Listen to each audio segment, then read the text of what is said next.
Tristan Kumar's Dying Planet, The Season of Chaos. Narrated by Tristan Kumar.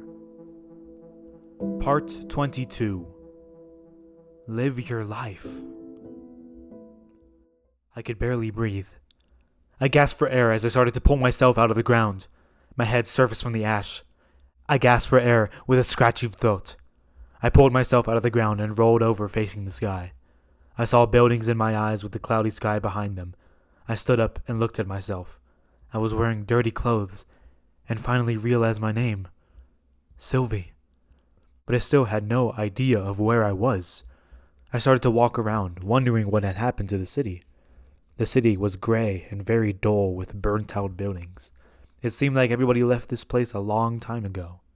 I tried to remember who I really was before, but the only vision that I saw was someone in a mask carrying me through the wreckage. I started coughing because of all the lingering smoke around me. I started to walk around, trying to remember anything at all, but I couldn't think of a thing other than that person in a mask carrying me through the streets. I walked around the road for a couple of minutes, trying to find any remains of humanity there before, until I came across a metal arm. I picked up the arm and looked at it with serious interest. This arm was metal with no fingers, sharp, and probably meant for battle. I saw another arm and dropped the first one. The next arm was slightly buried into the ground. It was the same as the first one that I had just found. I saw another and looked beyond it, seeing a trail down the road. I started to walk down the road. Eventually, I ended up at a giant metal core of some sort. I looked around it and started brushing the dust off of it. I eventually uncovered two eyes. They were dull and dirty. I pulled the head out of the ground, and I also pulled the body out with it. I looked around the body, fascinated. I also noticed an outline of a square on top of the body, and pressed it. From that, a compartment emerged, and mist seeped out of it. The compartment held a metal tesseract. I forcefully pulled out the tesseract and dropped it onto the ground. I crawled over to a pile of rocks and grabbed one the size of my hand. I started to bash open the tesseract until a red glowing cube came out of it. I picked up the cube and admired it. I also noticed that the cube was leaking a red liquid. I put my finger to stop the flow, but suddenly got transported to the middle of the Las Vegas Strip. Many cars were speeding down the road as I started to stand up in the middle of the road. I looked at all the flashing lights and big buildings. I was blinded. Astonished, I let my finger slip off the hole holding the liquid in, so I got transported back to the wasteland of the city. I dropped the cube and bent down to pick it up again, but I realized what power I could get from this object. So I left it on the ground where it was. I looked around the city, realizing what city I was in now, Las Vegas. I didn't know where it was, and I didn't know how, but inside of that cube, that had the answers to get me out of here. I picked up the cube, trying not to touch the liquid, and set it on the body of the metal beast. I planned to inject that liquid into my own body to transport me into a safer universe. It wasn't the smartest plan, but it was the only one I had. I looked up and down the dirty street for a way to put my plan into action. I started jogging down the filthy sidewalk to the next street over. I looked to my right and saw a tall, curved casino. The yellow paint was barely visible after most of it had been peeled off. I also saw a giant hole in the ground where a fountain would have been. I continued walking and saw a hospital, precisely what I was looking for. The problem was that the hospital was tilted, and that any fast or harsh movements would most likely make the building completely fall over. I walked toward the hospital anyway, facing the danger.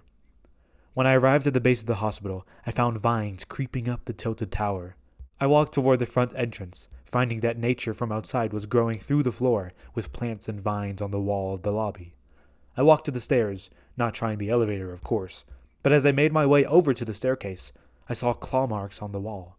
These claw marks didn't belong to anything that I knew because the marks on the wall were spaced out from each other, probably suggesting that the hands were abnormally big.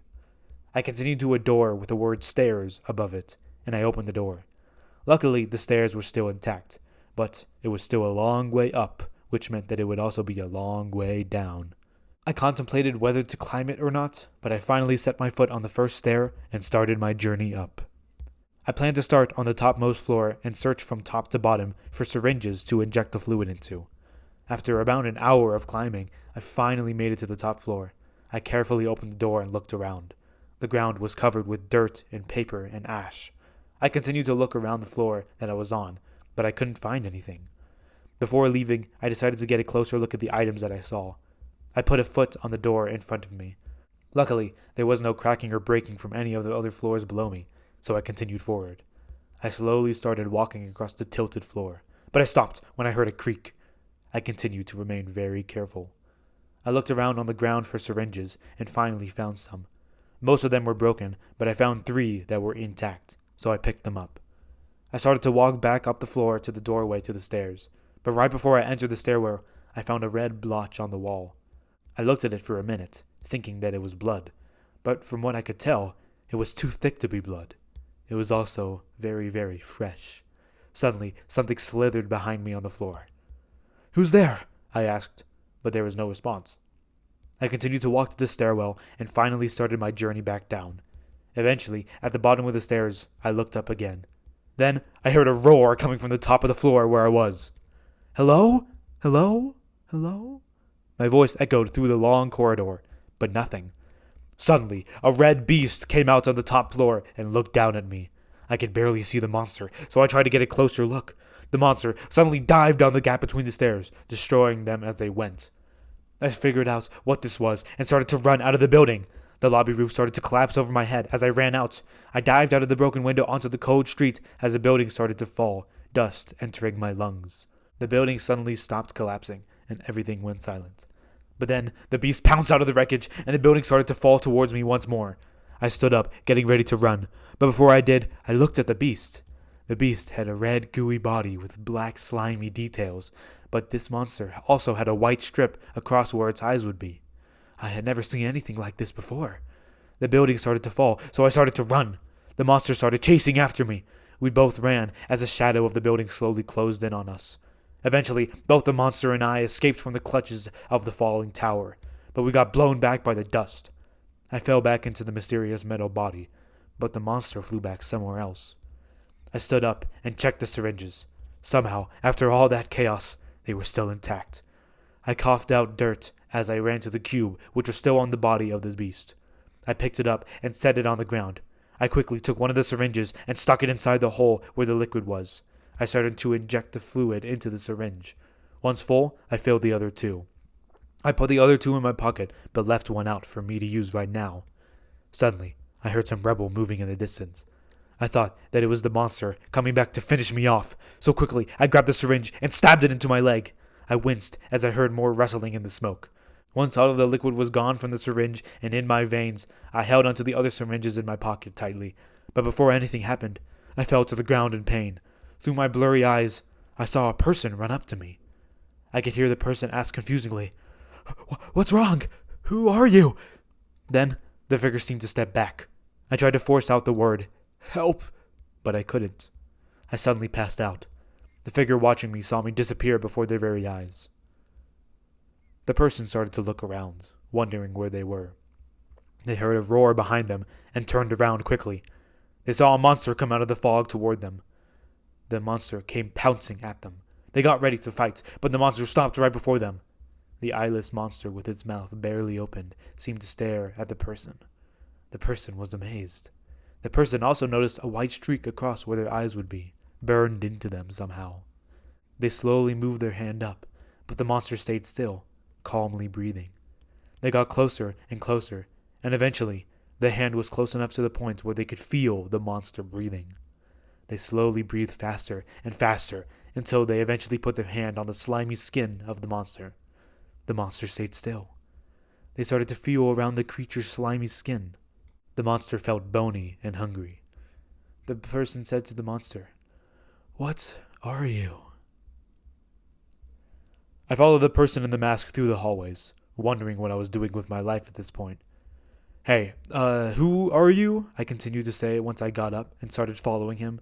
I wanted to see who the person in my dream was, but this person wasn't letting me.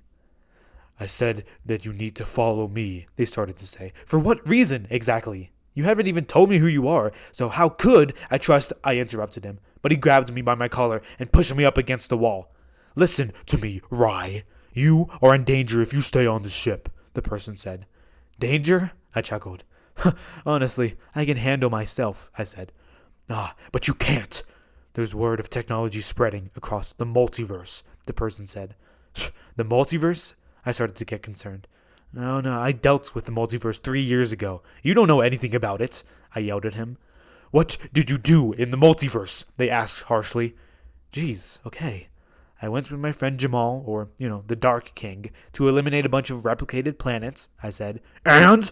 The person said loudly, but then looked around and looked at me. Okay. We were halfway through the mission when he finally cracked and realized what he was doing with his life was wrong, so he left me on this godforsaken ship and took off. Now he's probably just some self-centered, arrogant kid with a traumatizing origin story. Wait, why am I telling you this? Let go of me, I explained, and fought myself away from his grasp. I started to walk back to my room, but I heard the person walking behind me. Don't follow me, I ordered. He's alive, the person said. Yeah, no shit, you left me. I didn't say he died or anything, I said as I continued walking. Not him, they said. Then who could it possibly be? I turned around and yelled at him. Oscar, they said. I stopped, walking toward them, and stepped back. Good old Oscar. Part of my traumatizing origin story. A part I'll never forget. If I could name that part of my life with Oscar in it, it'd be called That Annoying Time When My Best Friend Betrayed Me and Almost Killed Me Multiple Times. I know that technically he was being controlled in the end by a monster, but I still blame him for making my brain use him for all the blame. But where were we? Oh, right. That's right, they said. Oscar is alive. I pulled him by the collar up against the wall. Don't! I paused. Don't say his name again. And besides, he's not alive. He died, like twice. Well, he may have died twice in your universe, they said as I let them go. But in the multiverse, there were other versions of him. He's been making some technology to travel the multiverse, which could also cause a dimension killer scenario. And I think you know what that means. I paused for a second, but finally asked, Why are you bringing me into this then? He's not even my Oscar. Because you need to stop him, they said. I've already done it a bunch of times. I'll pass. You have fun, though, I said as I started to walk to my room. I waved my hand in the air and continued walking. You need to. Everyone you know will die. Why do you want to live a life where the fate of everybody else's lives is on your shoulders? You can live a normal life if you do this one thing, they yelled after me. What do you think I do every day? It's my job, I yelled back. Reconsider, Rye, they yelled back at me. Meh, I said as I walked back to my room. After a couple of seconds, I turned back around curiously to see what they would do, but they were long gone. I shrugged it off and went back to my bed. I sat on my bed and looked at the clock by my bedside table. It read 1:03 a.m. I rolled my eyes and laid back on my bed. The moment I closed my eyes, I heard knocking at my door. I sat up and rubbed my eyes in confusion. I looked back at my clock. Somehow, it was already 9 a.m. I groaned as I stood up. Yeah, I yelled to the door. Sir, General Rogers wants to see you in his office in 20 minutes, a soldier yelled back. Okay, dismissed, I said, acting like a general myself. I changed into a long white shirt with a hood and a black pants. I grabbed the black disc containing my suit from the table beside me, unplugged it, and opened the door. I leaned back to my table and opened the blinds to the fake view, but this time, the weather in Colorado Springs was cloudy and rainy. I didn't see it in time because I already shut my door. I jogged to the cafeteria and got a bagel and orange juice. I grabbed my food and headed to a wall. I leaned against the wall, watching over the soldiers. Some looked my way, but others were too tired to see. One soldier intentionally bumped my shoulder and mumbled, "Thanks for waking half of us up in the middle of the night," as they stormed off. I looked around nervously and realized that, basically, everyone heard me from last night. I continued to eat my bagel. Once I finished that, I started drinking my orange juice. I heard a beeping on my watch and looked at it. The watch read 9:22 a.m. My jaw dropped. What was time doing to me? I chugged the rest of my orange juice quickly and ran up to General Rogers' office. I knocked on the door, took out the disc, and placed it on my chest.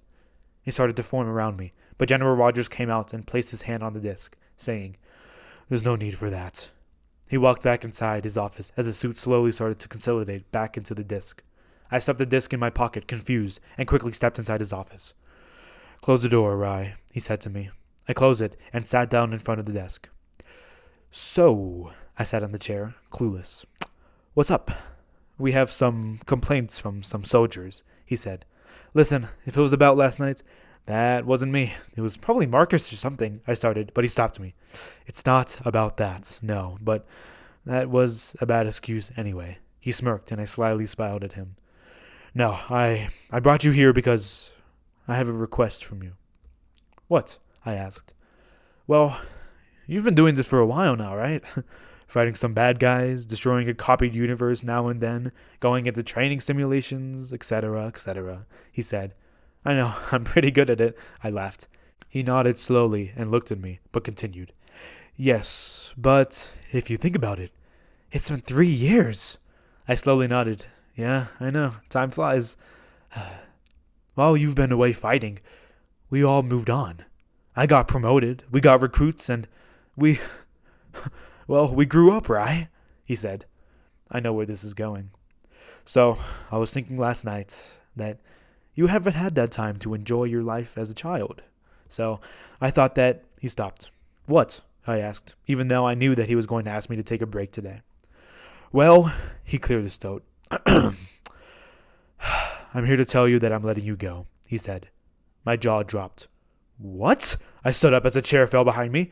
You can't just do that. Your soldiers won't last a minute out there without me, I yelled. They can. I started to walk out. Rai, get back here, he yelled. I turned around angrily. This is for your good. Take a break. Be a kid. Live your life, he said. My break is on the battlefield, not here with you, I said angrily as I left the room and slammed the door shut. All the armed soldiers looked at me as I stormed through the hallway. Today was Planet Killer Day, my favorite. Someone on the intercom said, Good morning, soldiers. Today we will be going to Gitania in the Tau Ball Lock system. You know the drill, so get to it. Bay opens at 10. The intercom went off. I stormed back to my room and sat down on my bed. I ran my hands across my face in frustration. I laid back as the day went by. Hours and hours passed. When it was time for lunch, no one was in the cafeteria. Then, at around 3 p.m. in my head, I heard the bay doors open and the soldiers cheering. I thought about what the mysterious person had said to me. I had an idea. Once all of the soldiers had gotten inside, the bay doors started to close. I held on tightly to the roof of the bay in my suit. Right before the bay doors closed at the top, I slid out. With the low gravity of Gitania, I floated down to the ground. I looked back at the massive prison of the survivors floating away. I looked around the planet, but no one was there. I started becoming scared, wondering what I needed to do now. For one time in my life, I didn't have a plan. Back on the ship, the mysterious figure in the mask walked up to the window facing the planet. They saw me on the surface and started to chuckle. I couldn't tell, but they removed their mask and revealed their true identity. The one and only Dark King. How's this for a tragic origin story? He laughed. Suddenly, the planet started to explode in many different places. There was supposedly a change in plans that they would destroy this planet immediately after leaving it. This was not usual. This was not on the protocol. I stood on the planet in shock, looking up at the ship as it floated away. The ground around me started to explode everywhere. I turned around and saw a little crack in space that looked like a web. The web grew, and out stepped a figure. This figure was no other than the same girl I had lost years ago. Sylvie. This episode was recorded by Tristan Kumar. If you enjoyed this episode, make sure to check out the next part. And that's all I have for you. Thank you so much for listening. Bye.